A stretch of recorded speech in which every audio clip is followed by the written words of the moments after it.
मेरे पत्रकार साथियों, मैं सबसे पहले तो अवधेश प्रसाद जी का आज जन्मदिन है। उनको बहुत बहुत शुभकामनाएं, बधाई। वो और ऊंचाई पे जाएं, स्वास्थ्य बेहतर हो, बिल्कुल स्वस्थ रहें। देखिए, ये जाति का सवाल कोई नया नहीं है। जाति का सवाल बहुत पुराना है। मैं उन बातों में नहीं जाना चाहता हूं। आप हमारे वो साथी हैं जो हर एक पे नज़र रखते हैं, और एक समय ऐसा आया था उत्तर प्रदेश के सदन में जहां शूद्र को लेकर के बहुत सी चर्चा शुरू हो गई थी। और मुझे याद है कि मैं जब मंदिर के दर्शन करने गया तो कुछ ऐसी ताकतें हैं समाज में, वो नहीं चाहते थे कि मैं हवन पूजन करूं। मैं आपसे कहूंगा साथियों कि वो जानने की कोशिश आप करना कि वो कौन सी ताकतें हैं समाज की जो किसी को पूजा पाठ के लिए, हवन के लिए उस समय रोक रही थी। और वो दिन मैं भूल नहीं सकता हूं जिस दिन मुख्यमंत्री आवास को गंगा जल से धोया गया था। मुझे कोई आज समझा दे, कोई जागरूक समझदार इंसान मुझे ये समझा दे कि किसी मुख्यमंत्री के घर को गंगा जल से कैसे साफ किया जा सकता है। मैंने लोकसभा के चुनाव में मैनपुरी में देखा कि बहुत सारे लोगों ने प्रतिमा को धोया था। अगर ये सब बातें मैं भूल जाऊं एक बार को, लेकिन उसके बाद मैं कन्नौज में उस मंदिर में गया था जिस मंदिर में जाकर के पहली बार मैं चुनाव जीता था, और मेरे वहां आने के बाद मंदिर धोया गया था। सोचिए, आप कल्पना कर सकते हो, जब आप चंद्रमा में जाना चाहते हैं, इलेक्ट्रॉन्स की बात कर रहे हो, डिजिटल इंडिया की बात हो रही हो, विश्व गुरु, अमृतकाल, विकसित भारत, और आप गंगा जल से धोएंगे मंदिर को। सवाल अगर ये हट जाए एक बार को, और जो सदन का सवाल है, क्या बीजेपी, कांग्रेस पार्टी के नेता या किसी भी व्यक्ति की जात पूछ सकती है?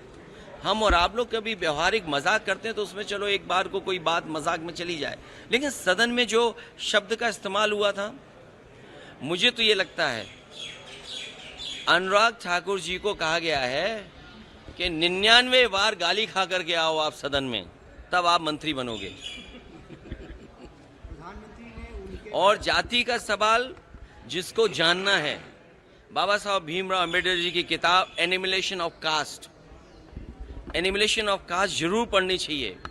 अगर कोई इस सदन में, और जिस विचारधारा से हम लोग जुड़े हैं, नेताजी जुड़े रहे, डॉक्टर राम मनोहर लोहिया जी की विचारधारा को लेकर के जा रहे हैं, उन्होंने जाति तोड़ो की बात कही थी। इनके पास अगर कोई व्यवस्था हो जिससे जाति तोड़ी जा सके, बीजेपी के लोग बताएं कि जाति तोड़ो आंदोलन जो डॉक्टर राम मनोहर लोहिया जी ने चलाया था और समाज में एक परिवर्तन लाने की कोशिश की थी, क्या जाति तोड़ो आंदोलन का उनके पास कोई दूसरा है विकल्प? और फिर जिसको जाति को लेकर के शिकायत हो, दिक्कत हो, परेशानी हो, उसे आज ही किताब खरीद लेनी चाहिए मंडल कमीशन की, और उसकी प्रस्तावना पढ़नी चाहिए। और प्रस्तावना के साथ साथ हमारे संविधान की प्रस्तावना भी पढ़नी चाहिए, जिसमें सोशलिस्ट कंट्री की बात कही है, जिसमें गैर बराबरी खत्म करने का रास्ता दिखाया गया है। और जाति के आधार पे ही आपको आरक्षण क्यों दिया है? आरक्षण इसीलिए दिया कि हम जाति के आधार पर हम गरीब हैं। तो अगर ये मांग हो रही है कि जाति जनगणना हो तो कोई गलत नहीं है। हमारे बहुत सारे फैसले और बहुत सारी नीतियां तभी अच्छी बनेंगी जब जाति जनगणना हो जाए और समाज को ये पता लगे कौन कितनी आबादी का है, उसको उस हक और सम्मान के साथ उसको उसमें मिल जाए। और सबसे बड़ी बात है, भारतीय जनता पार्टी के लोग घबराए हुए हैं पीडीए की लड़ाई से। ये पीडीए से घबराए हुए हैं, क्योंकि एनडीए को अगर किसी ने पटका है तो पीडीए ने पटका है। और जो लोग कहते थे एम बाई गठबंधन, हमारे पीडीए ने एम बाई को हराने का काम किया है। इसका प्रधानमंत्री जो अपलॉड कर रहे हैं अनुराग ठाकुर के स्टेटमेंट को, उसमें कुछ उनके लिए कहा है कि वो 99 बार इस तरह का कहें सदन में, तब वो मंत्री बनेंगे। सर, एंटी कन्वर्जन अरे आप मैं पत्रकार साथियों से हाथ जोड़ूंगा। कल भी मैंने कहा कि आप मुख्यमंत्री जी से क्या उम्मीद करोगे, उनसे कोई और उम्मीद कर सकते हैं आप कोई उम्मीद ये कर सकते हैं कि किसानों की आय दोगुनी करेंगे? क्या उनसे उम्मीद कर सकते हैं कि आज के ज़माने के हिसाब से किसान के लिए वो मंडी बनाएंगे? जितने बड़े पैमाने पर नौजवान बेरोजगार हैं, क्या उनको नौकरी देने का बात कहेंगे? अरे जिन्होंने बिजली को महंगा कर दिया हो, बिजली के कारखाने पूरे ना किए हों, उत्तर प्रदेश को बर्बाद कर दिया हो, और उनसे क्या उम्मीद करोगे? क्योंकि वो ध्यान हटाना चाहते हैं, कभी तख्ती लगवाते फिर रहे हैं, कभी फिर वो ऐसे कानून ला रहे हैं। अरे छुआछूत के खिलाफ भी कोई काम करेंगे। और फिर सरकार, ये जानते हैं आप, अगर इंटर कास्ट शादी करते हैं तो आपको मदद करती है सरकार। आप इंटर रिलीजन करते हैं तो यूपी की सरकार मदद करती थी। तो इसी सरकार से पूछो कि पिछले 6 साल से जो पॉलिसी बनी हुई थी कि इंटर कास्ट इंटर रिलीजन शादी में सरकार मदद करेगी, तो ये बताएं कि सरकार मदद करेगी कि वो भी खत्म कर दिया कानून? योगी आदित्यनाथ जी ने कहा कि चर्चा को गच्चा दे दिया। अरे भाई, दिल्ली वालों ने लखनऊ वालों को गच्चा दिया और लखनऊ वालों ने दिल्ली वालों को गच्चा दिया, और उसके लिए सब सर एक दूसरे से मार रहे हैं कि आखिरकार गच्चा किसने किसको दिया। चलिए आइए सर, एक फोटो अवधेश। अरे आप मैं पत्रकार साथियों से हाथ जोड़ूंगा। कल भी मैंने कहा कि आप मुख्यमंत्री जी से क्या उम्मीद करोगे, उनसे कोई और उम्मीद कर सकते हैं आप कोई उम्मीद ये कर सकते हैं कि किसानों की आय दोगुनी करेंगे? क्या उनसे उम्मीद कर सकते हैं कि आज के ज़माने के हिसाब से किसान के लिए वो मंडी बनाएंगे? जितने बड़े पैमाने पर नौजवान बेरोजगार हैं, क्या उनको नौकरी देने का बात कहेंगे?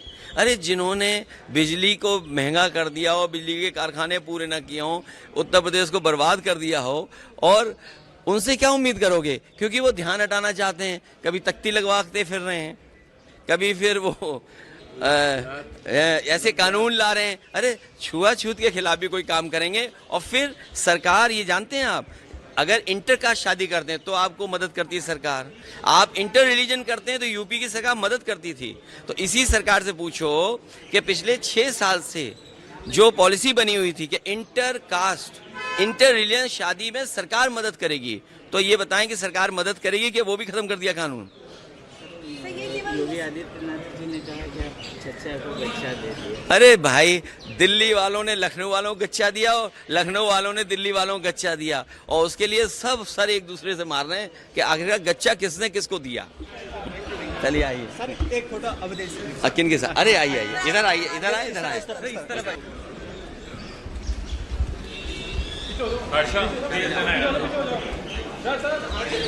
एक मिनट यार।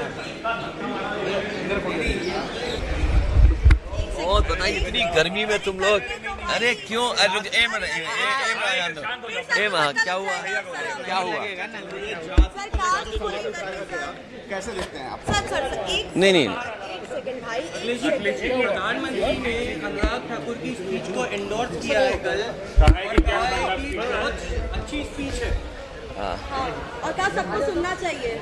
मेरी पीढ़ी ने डर्टी पॉलिटिक्स का राज खोल दिया है। मेरे पत्रकार साथियों, मैं सबसे पहले तो अवधेश प्रसाद जी का आज जन्मदिन है, उनको बहुत बहुत शुभकामनाएं, बधाई।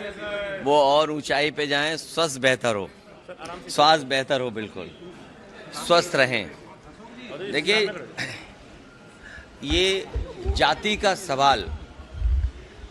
सवाल कोई नया नहीं है। जाति का सवाल बहुत पुराना है। मैं उन बातों में नहीं जाना चाहता हूं।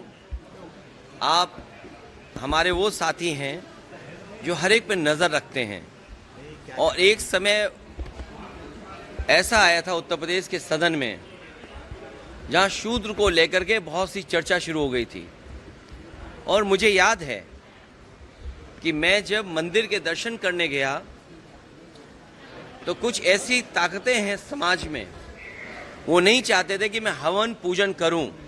मैं आपसे कहूंगा साथियों कि वो जानने की कोशिश आप करना कि वो कौन सी ताकतें हैं समाज की जो किसी को पूजा पाठ के लिए, हवन के लिए उस समय रोक रही थी।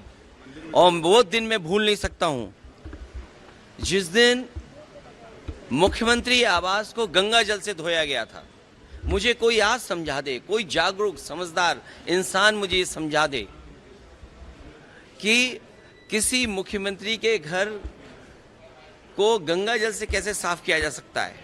मैंने लोकसभा के चुनाव में मैनपुरी में देखा कि बहुत सारे लोगों ने प्रतिमा को धोया था। अगर ये सब बातें मैं भूल जाऊं एक बार को, लेकिन उसके बाद मैं कन्नौज में उस मंदिर में गया था जिस मंदिर में जाकर के पहली बार मैं चुनाव जीता था, और मेरे वहां आने के बाद मंदिर धोया गया था। सोचिए, आप कल्पना कर सकते हो, जब आप चंद्रमा में जाना चाहते हैं, इलेक्ट्रॉन्स की बात कर रहे हो, डिजिटल इंडिया की बात हो रही हो, विश्व गुरु, अमृतकाल, विकसित भारत, और आप गंगा जल से धोएंगे मंदिर को।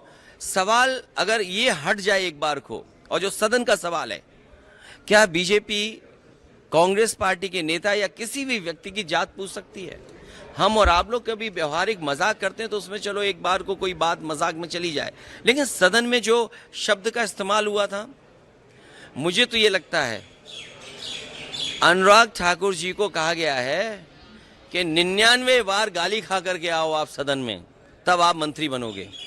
प्रधानमंत्री ने उनके और जाति का सवाल जिसको जानना है, बाबा साहब भीमराव अंबेडकर जी की किताब एनिमिलेशन ऑफ कास्ट, एनिमिलेशन ऑफ कास्ट जरूर पढ़नी चाहिए।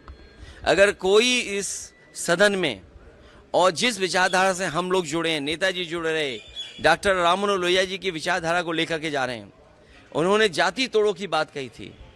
इनके पास अगर कोई व्यवस्था हो जिससे जाति तोड़ी जा सके, बीजेपी के लोग बताएं कि जाति तोड़ो आंदोलन जो डॉक्टर राममनोहर लोहिया जी ने चलाया था और समाज में एक परिवर्तन लाने की कोशिश की थी, क्या जाति तोड़ो आंदोलन का उनके पास कोई दूसरा है विकल्प?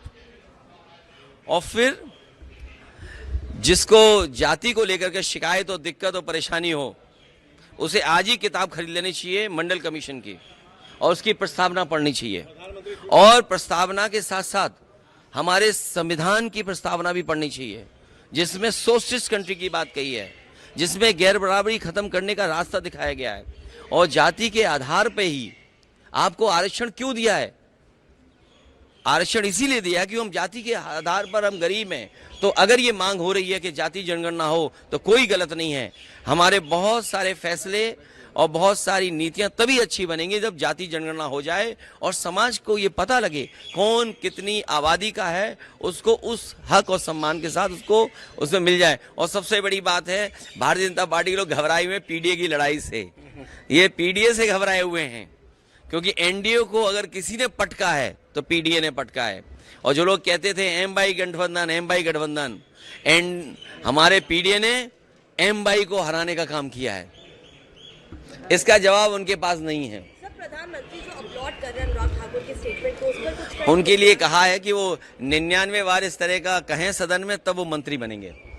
अगर आप ये वीडियो YouTube पर देख रहे हैं तो हमारे चैनल को सब्सक्राइब करें और बेल आइकन को दबाना ना भूलें। अगर आप Facebook पर ये वीडियो देख रहे हैं तो हमारे पेज को लाइक करें।